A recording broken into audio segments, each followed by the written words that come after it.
Hey girls, I'm going to get real with you a little bit in this video blog today. Self-evaluation. A few weeks ago, my husband and I were having a discussion, and he made a comment to me that I needed to do some self-evaluation in an area of my life.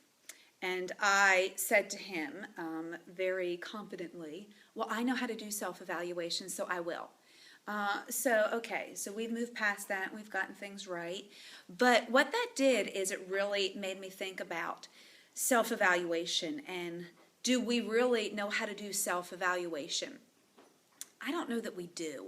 I think a lot of us girls kind of get to the point where we have the attitude, listen, I am who I am, and I ain't changing for nobody, and I don't conform to your way. This is who I am. And really that's not the attitude we should have as women that are Christians. And I base that on Romans 12:1-2, where it says that we need to be transformed by the renewing of our minds. So we need to be doing constant self-evaluation on ourselves. And as I interact with a lot of women, and I know myself, I don't know that we really do this a lot. And so when I told my husband, listen, I know how to do self-evaluation, I then had to go do it.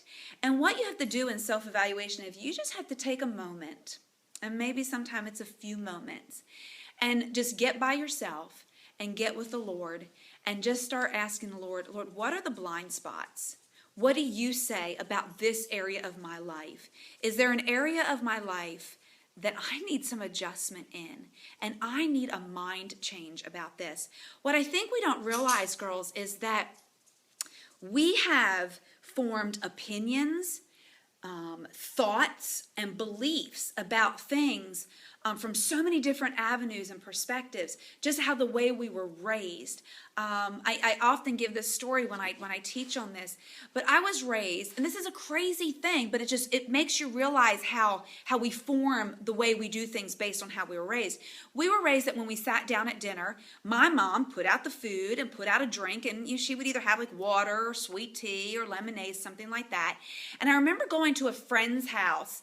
Her dad was a deacon in my dad's church, and they had these really cool antique dolls that I loved to play with. And so we would go to their house on Sunday afternoons, but they did, like, to me, what the weirdest thing was. You would eat your meal, and then they would give you in this little yellow plastic cup some milk. Okay, first of all, milk makes me gag unless I have Oreos with it, and it's really cold on ice with a straw, but that's beside the point. Okay, they'd give this little yellow plastic cup, and it had like this much milk in it, and they'd set it on the table, so by the time we got to it after the end of the meal, it was warm. And I would gag this thing down just to play with those stupid antique dolls when I'd go over to their house. Okay, so I digress. The idea I'm getting you to say here is, I now do drinks at dinner the same way we did drinks at dinner.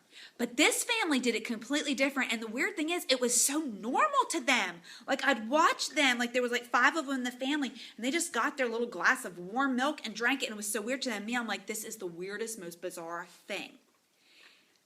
I now do things the way I did when I was raised. And so what we have to be careful of is the thoughts, opinions, and beliefs that we have, how we were raised, or what has affected us from TV, books, magazines, all these things that we may think we're guarding, but they do influence the way we think and how we believe, and that then affects how we act. These things have a huge effect on us. And so that's why every once in a while, girls, it's good to just stop. Say, where am I messed up in my thinking? Where do I need to look in an area of my life and just do some self-evaluation on? And so I don't know, there's probably some big technical and list of ways how to do this, but I'll ask people, okay, in this area, am I seeing it like completely differently than I'm supposed to be seeing it? Or, I have asked my husband in areas, where am I not getting this?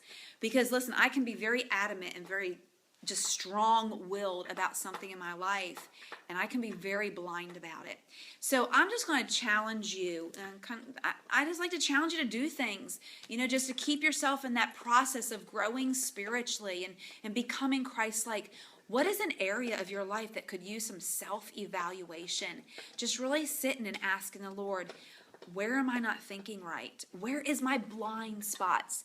They are blind spots for that reason. We're blind to them. And so if you are a little gutsy, ask someone. But if you're not as gutsy, just take some time alone with the Lord and just say, where do I need changed? Where does my belief system need affected? Where is there something in my life that's just way off and I am totally blind to it? And then be on the alert for God to show you these areas. And then have a teachable, moldable spirit to be willing to change, to be transformed in those areas. Listen, do you have a yellow cup of milk in your life that seems totally normal to you and totally right to you, but everyone else is looking at it and saying that is the most bizarre thing that she does, or how she acts, or how she behaves, or just an opinion that she has, that you're open to God changing? Listen, it may be painful when you go through the changing process, but when you come out of that changing process and you've been changed, it is a very freeing experience knowing that you've allowed yourself to be molded and transformed by the Lord. So take a moment for some self-evaluation, girls.